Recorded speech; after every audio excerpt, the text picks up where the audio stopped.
C'est un accident, ce que je suis. Alors, il faut que je l'assume. J'ai été placé sur une orbite, il faut que j'y reste et que j'y sois. Et puis d'un seul coup, on vous met une étiquette et vous êtes Delon. J'ai très vite et très tôt dans ma vie, je me suis battu seul contre les éléments, seul contre la vie, seul contre les êtres, seul contre les difficultés de la vie. Et c'est peut-être ça qui m'a marqué. C'est peut-être ça qui fait que pour les gens, j'ai cette impression de trimballer toujours avec moi des cicatrices dont on ignore la provenance. Je suis tout de suite devenu un acteur important, tout de suite une vedette, et puis par la suite, assez rapidement, une star. J'ai pas eu le temps de me fabriquer, j'ai pas eu le temps de me faire à ça. Et dans le fond, ce que j'ai toujours dit il y a très longtemps, au début de ma carrière, je ne suis pas fait pour ce métier. Je n'ai jamais été fait pour ce métier. Je ne sais pas très bien d'ailleurs pourquoi je suis fait. Je sais que je peux séduire, je sais que je peux plaire.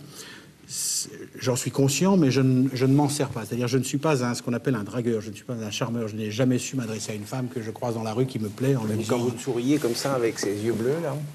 Oui, mais ça, bof. Mais je ne sais pas. Ah, bon, ça marche quand même pas mal, non? Mais je ne sais pas. Bon, ben oui, ouais, peut-être. Bien, pourquoi le cacher? Oui, ça marche bien, ça marche plutôt bien.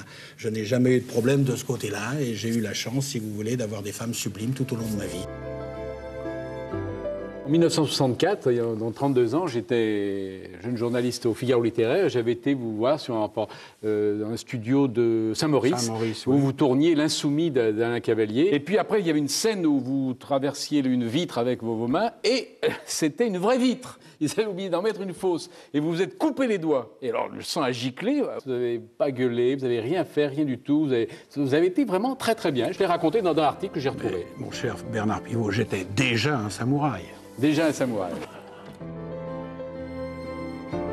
Je suis fier de ce que j'ai fait, je suis fier de ma carrière, parce que je pense avoir été important, je pense compter, je pense que je ne pourrais pas être absent lorsque je ne serai plus là.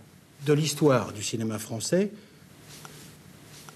assurément. De l'histoire du cinéma européen, sûrement, et peut-être un tout petit peu aussi de l'histoire du cinéma mondial.